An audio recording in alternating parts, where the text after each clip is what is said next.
Assalamualaikum warahmatullahi wabarakatuh. Perkenalkan, nama saya Syifa Triska Aziza dengan NPM 2117031092.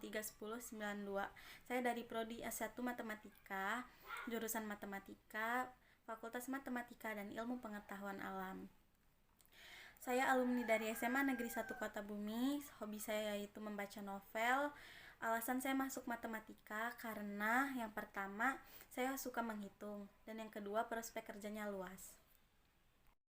Di video ini saya akan membahas secara singkat tentang sejarah bahasa Indonesia dan kebijakan pemerintah yang menyertai eksistensi bahasa Indonesia. Bahasa Indonesia memiliki dua kedudukan penting, yakni sebagai bahasa nasional dan bahasa negara.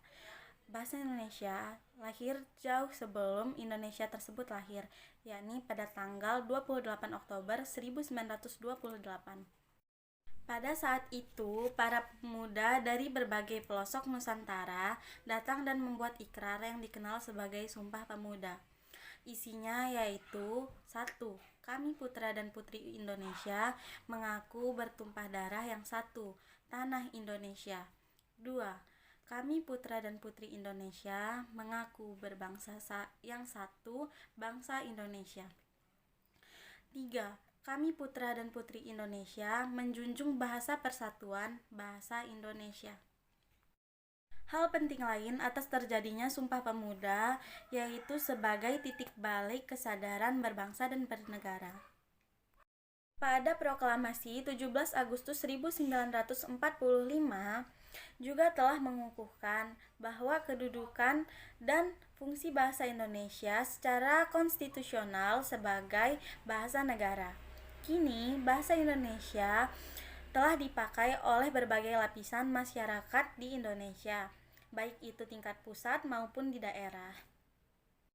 Nah, dari ketiga unsur Sumpah Pemuda tersebut menyatakan tekad bahwa bahasa Indonesia merupakan bahasa persatuan bangsa Indonesia. Keputusan Kongres Bahasa Indonesia II tahun 1954 di Medan menyatakan bahwa bahasa Indonesia berasal dari bahasa Melayu. Bahasa Indonesia tumbuh dan berkembang dari bahasa Melayu yang sejak zaman dulu sudah dipergunakan sebagai bahasa perhubungan bukan hanya di Kepulauan Nusantara, melainkan hampir di seluruh Asia Tenggara. Perkembangan bahasa Melayu di wilayah Nusantara mempengaruhi dan mendorong tumbuhnya rasa persaudaraan dan persatuan Indonesia.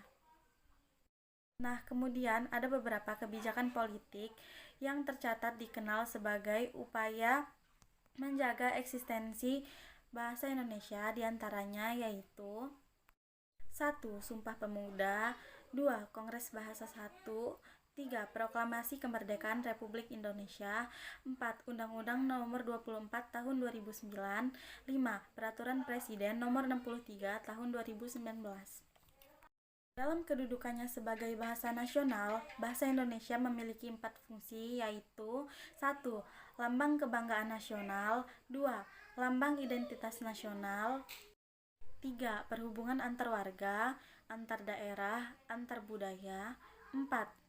Alat yang memungkinkan persatuan berbagai suku bangsa dengan latar belakang sosial dan bahasa yang berbeda-beda.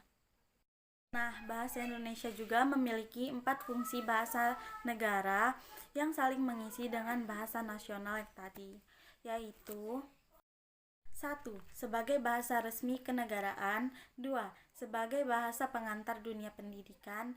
3. Alat perhubungan tingkat nasional, perencanaan dan pelaksanaan pembangunan. 4. Alat pengembangan kebudayaan, ilmu pengetahuan, dan teknologi. Baiklah, sampai sini saja materi yang dapat saya sampaikan. Kurang lebih saya mohon maaf.